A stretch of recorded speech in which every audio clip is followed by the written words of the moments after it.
Hi there guys, and welcome to today's live stream. We're going to be talking about how you can engage your core properly when you're doing some of the more advanced exercises to rehab your lower back pain. So a really important part of any rehab, getting that correct engagement through that midsection and the other muscles when we're doing those other exercises.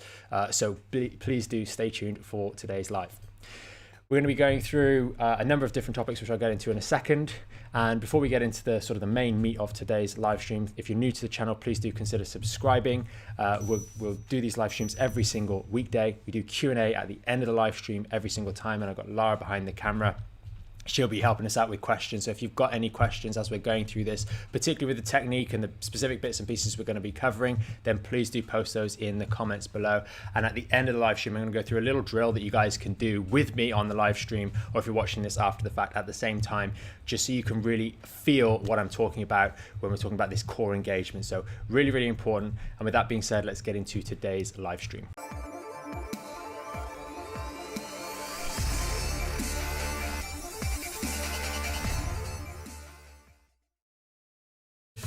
Right guys, so this is one of the really big mistakes that I think holds a lot of people back in their rehab, and we've done a few virtual consultation calls and seeing patients in the clinic over the years. They really make this mistake, and there's a certain group of people that make this mistake when they're moving on to their rehab. So I'll cover that sort of with who this video is specifically for, and then we'll talk a little bit about how effective rehab works in your body, how we need to have an effective mechanism for engaging these muscles, and that's really important, and why maybe if you've been guilty of this mistake unbeknownst to you in the past, why it's maybe resulted in your back pain in the first place, and more importantly why you maybe relapse and have a bit more of a treacherous journey of rehab where, you know, people start to get a little bit concerned. Can I get back into where I was before those sorts of activities, because I keep having these relapses? And quite often the things I'm going to cover in today's video will really reveal why you've maybe been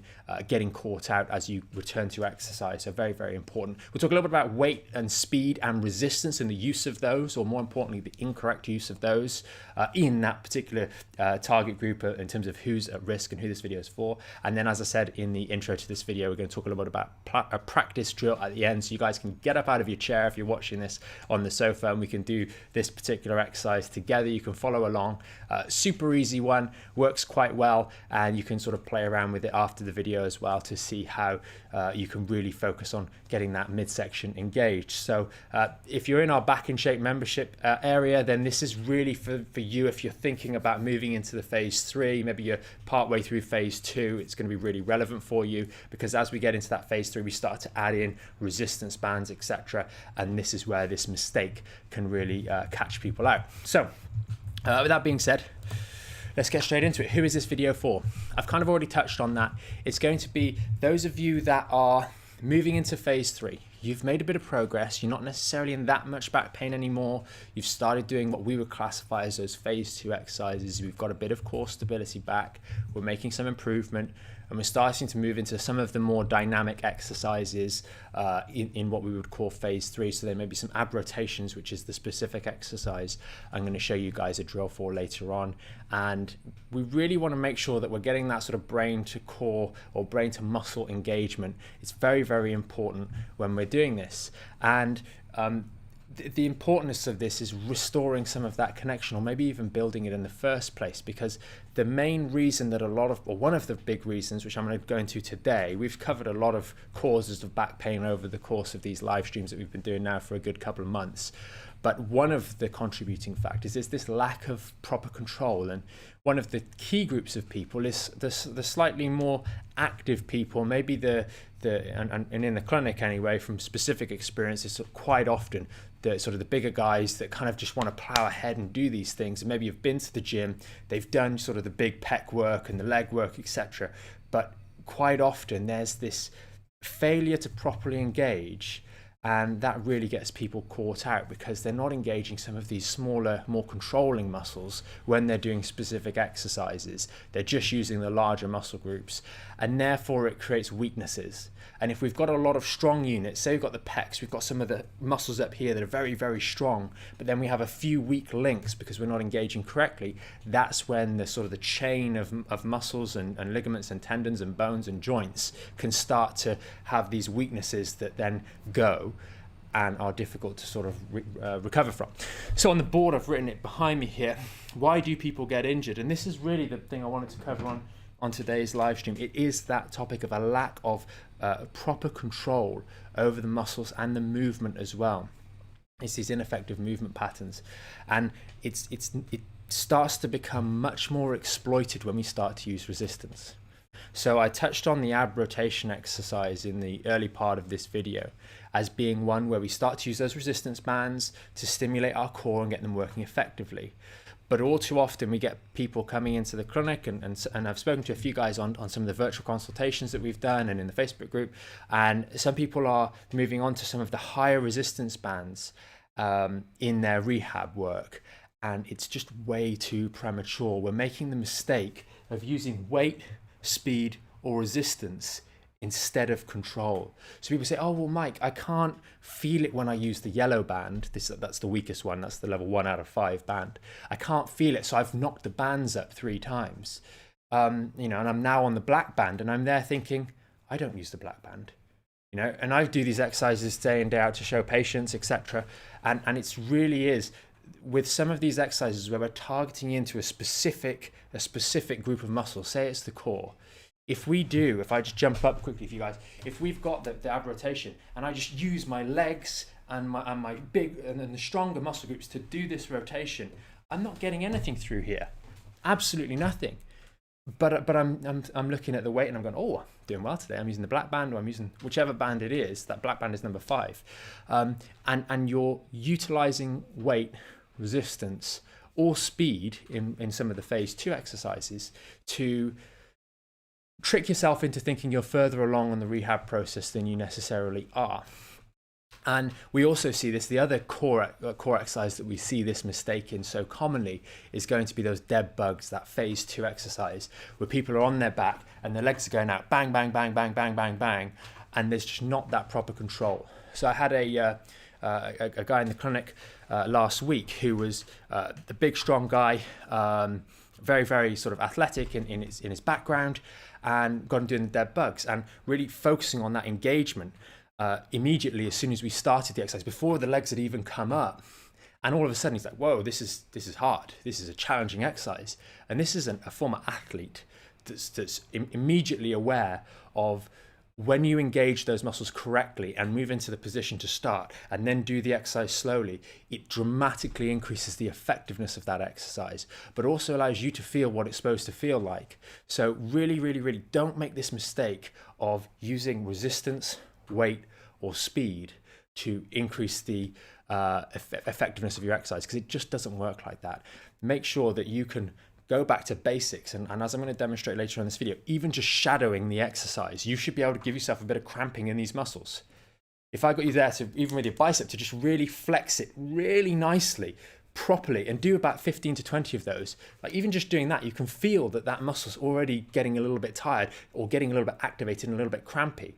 That's what a cramp is. It's an uncontrolled reaction, and we're trying to really focus that reaction and that contraction in that muscle when we're doing these exercises, so we can almost get ourselves to cramp up when we're doing this exercise without any weight. And if we can't do that, we want to really just take a step back and reevaluate our technique to make sure we're doing this correctly. And there are limits of what we can do with you guys from a virtual standpoint. We try and be as helpful as possible on these live streams and give you these tips, but sometimes it requires a little bit of work at home just to reflect every now and then on the effectiveness of our technique, to make sure we stay the course and we avoid these little relapses, from side to side. Oh, don't go off a little bit too far this way with too much resistance too quickly, and don't do my exercises too fast, because that way we could end up getting caught out. So very, very important. Now I'm going to go through this little exercise with you guys now. So if you're ready, clear a little bit of space.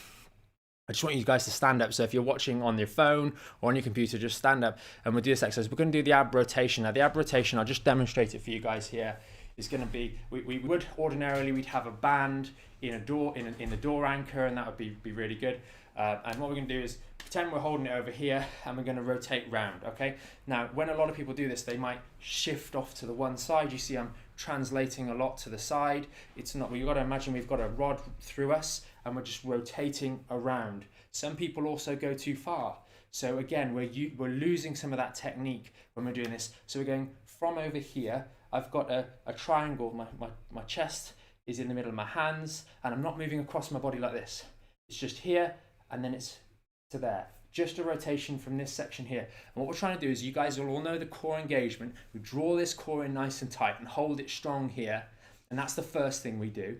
We've got a strong, stable base. We're not stood like a pencil. We're stood with a strong base in the legs, so everything's strong. We stood up nice and tall, core engaged. We come to the starting position, and then we just rotate across.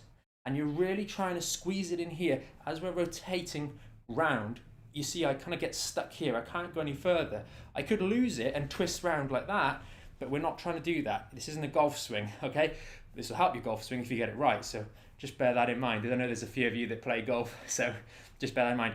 So nice and tight through here, and as we go around, we squeeze here, and then we come back, and we squeeze here. And you should, as you're doing, say, just 10 of these, even just rotating without the arms, you should start to be able to feel, if we just do a couple more, coming round to the side, really feeling it in here. As we come round again, you'll start to feel, keep going while I'm talking to you, if you're watching this and doing this in real time. As you're doing this more and more, and you're really focusing on that engagement, you're going to start to feel those core muscles actually starting to cramp up a little bit. I know I can see Lara doing it the other side of the camera, but you really have to focus on engaging those muscles at the end. And if I use the example of my arm, really squeeze that contraction from the muscles that we're trying to work. And many of you guys doing this, I know when I do it in person, it's a little bit easier to go through, but I've done it on a couple of the live streams with some of you guys, and you go, oh, I can start to feel it. Because you're not on both sides. Yeah, no, you will do. I'm just focusing on that twist. But the point is, you've done that a couple of times now. You should really feel a little bit different in that midsection. If you're watching this right now and you're doing this and you're back on the laptop or back on the computer, post in the comments below to let us know if you guys could feel it in the core. If you've got you a little bit out of breath, I know I'm talking at the same time as I'm doing these, but really you should start to feel that in that midsection, in that core, in the muscles that we've used. And it's no different on any of the other exercises, be them some of the upper body ones or even the leg ones. Really focus on just with shadowing, without even using any weight, actually feeling those muscles working effectively. And then you know that when you're adding in weight, it's going to be even more effective for you. So hopefully that's been pretty helpful. I'll just run back through a sort of a brief overview of what we've covered, and then we'll get into Q&A straight afterwards. And I've got a little announcement for you guys as well, so I'll quickly cover that before we get into that. So the main people, if you're watching this, the person this is for is that person who's moving into phase 3, what we call phase 3, where we've had back pain in the past, we're making a little bit of progress, and we're starting to do some more compound-based exercises to challenge our body. And we really want to avoid using too much resistance, too much weight, or too much speed in our exercises, because we're not engaging properly, and we just offset that by adding more weight. Go back to shadowing those exercises. Really feel it, even if you do 5 or 10 reps just before you do your workout. And I know my core, I can feel it right now as I'm sat here talking to you guys. But shadow those exercises, start to feel it, and then get into your proper weighted work. But that way, I think you guys are going to find you get much more effective workouts. You'll also start to sort of switch back on again some of that connection and some of that engagement in your body, which is only going to help protect your back for the long term as you're going through this rehab process and well beyond. A lot of people ask us questions about how can I maintain this? How can I keep this progress that I've got? Maybe you're in the back in shape and you're on phase 3. And this is one of those ways, making sure that we don't skip ahead of the rehab and start using too much in the way of weight too prematurely. So that's really important. On the topic of the announcement, it's a really exciting one. We're going to be running a giveaway later this week. So we'll have more announcements on that, but really exciting. So make sure you are subscribed to the channel. I think it's going to be the back end of this week. We'll announce a little bit more in terms of the details of that. So it'll be giveaway. So someone of our subscribers will win this thing. I'll talk more about it then though. So do keep tuned. Move over to Q&A. Okay, brilliant. Morning, everybody.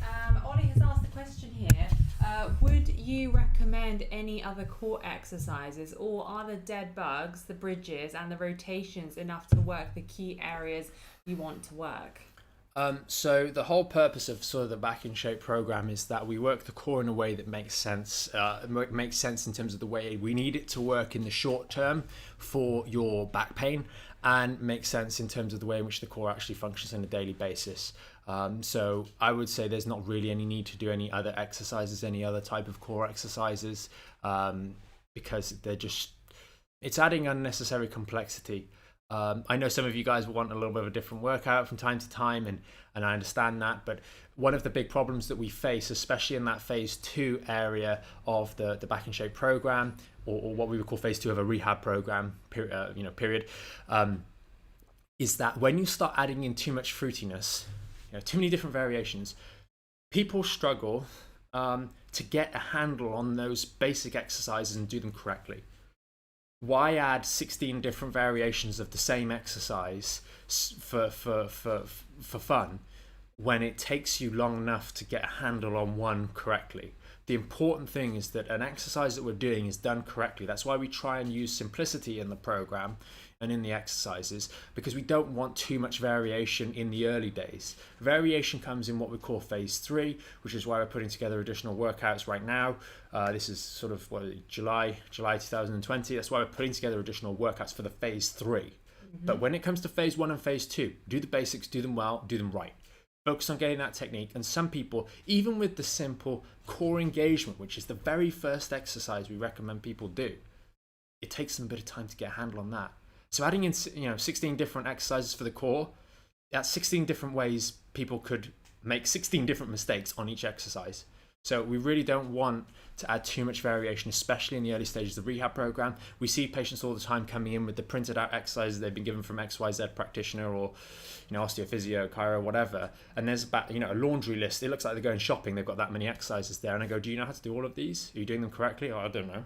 I just got given them. So simplicity sometimes really, really works, and when it comes to back pain, it really does.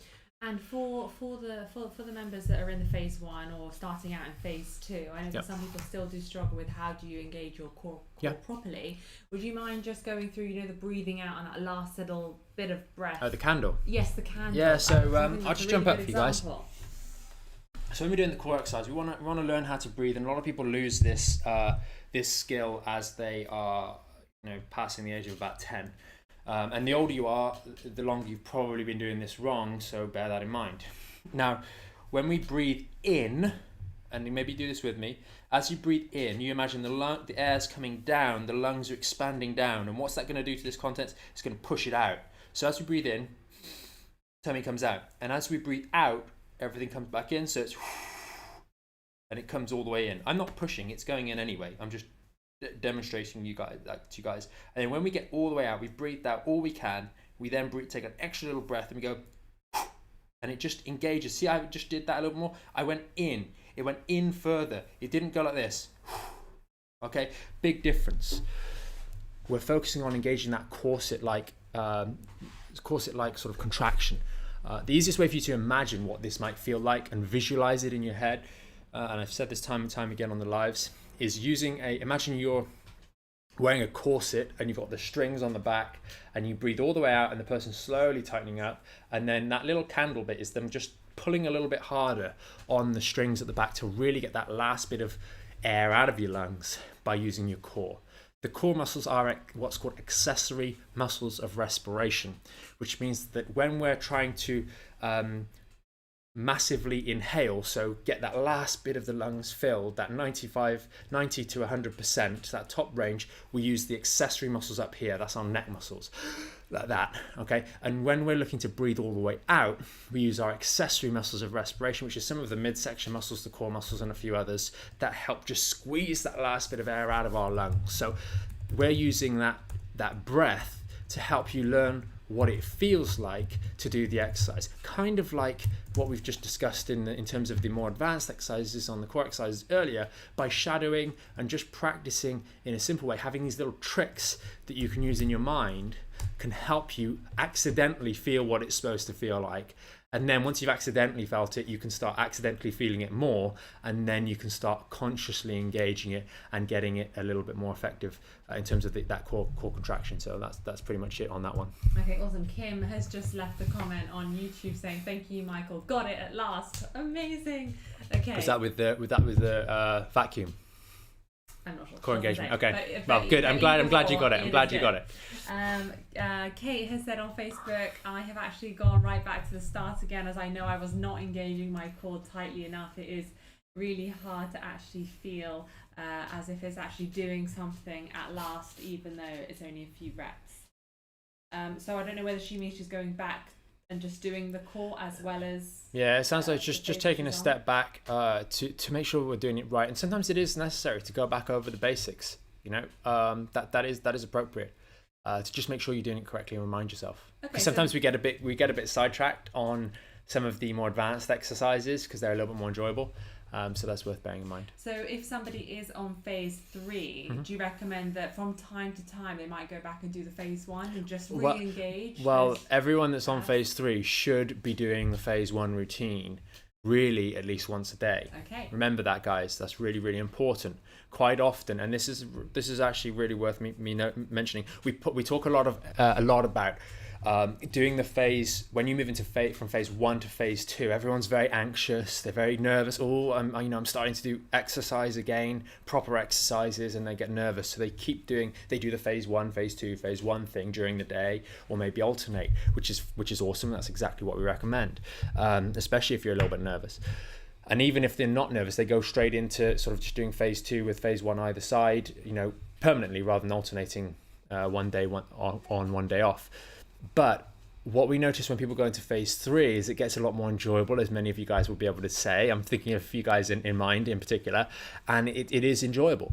But we have to recognize that when we're doing phase 3 and we're using our muscles a lot more, we're doing a lot more, getting a lot more work done, expending a lot more energy, using the muscles a lot more actively, and you'll feel that in terms of sweat, etc.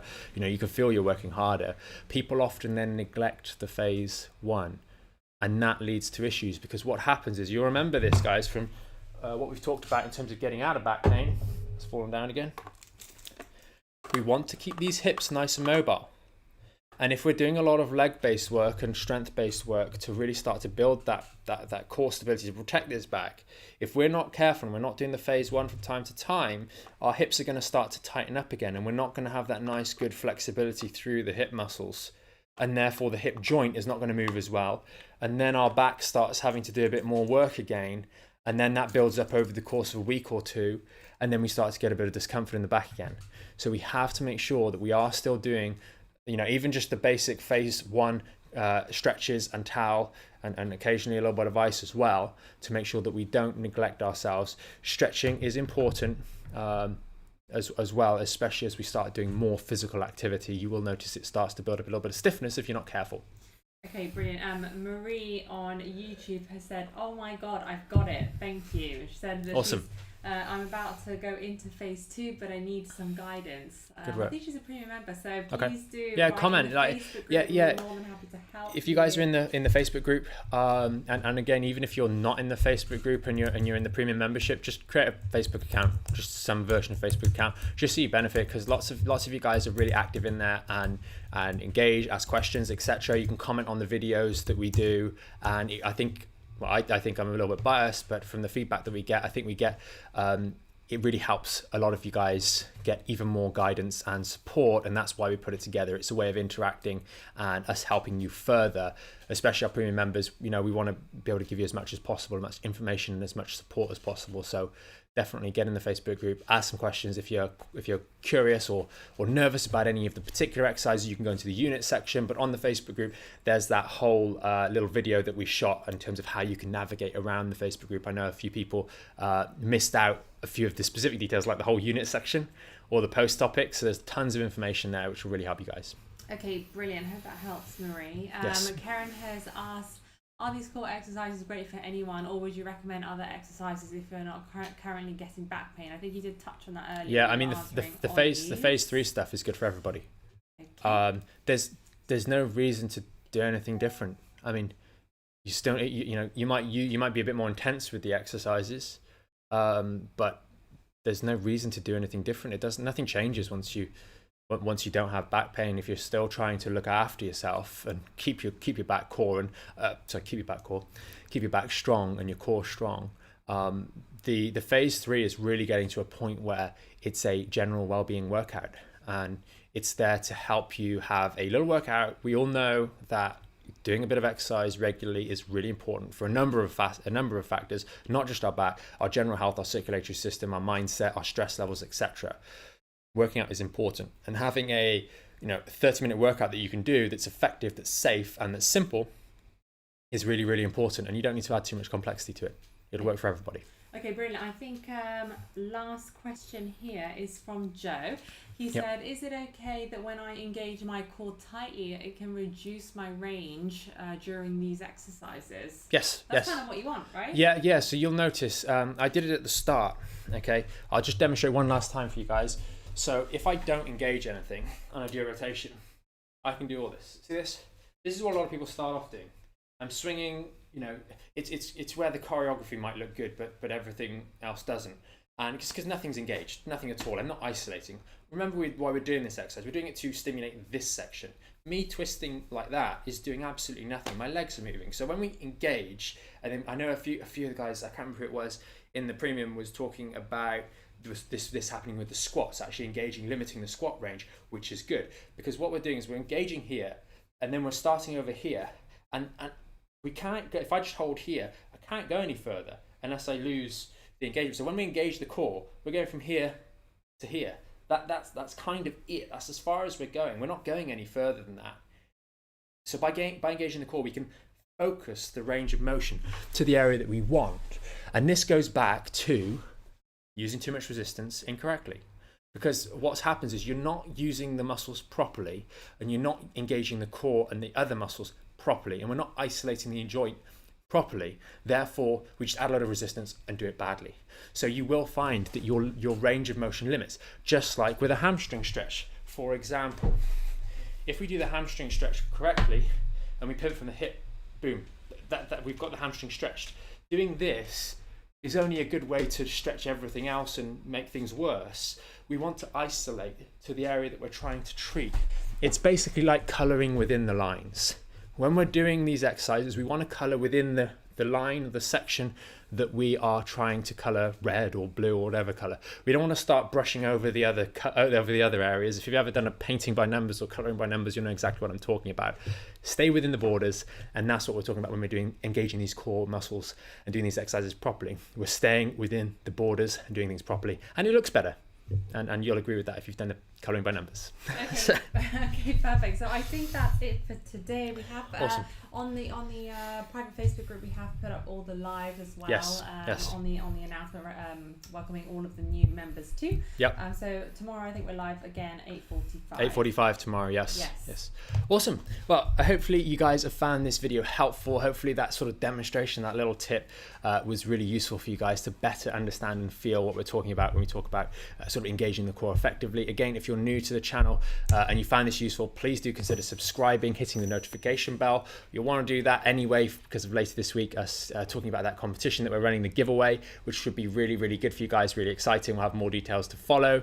And if you find these videos useful, please do consider sharing them with someone you know that may benefit from doing these exercises. Maybe a friend of yours has back pain that's recurrent. Just send them one of our videos that you think would be helpful for them, and hopefully they can benefit too, because quite often there's a lot of information out there that really just doesn't help people and gets them worse. So we don't want any of that. And if we can help them or you can help them through us, then that would be awesome. So thanks a lot for watching, guys. Have a great afternoon. Enjoy what looks to be a lovely day. And we will see you tomorrow with another live stream.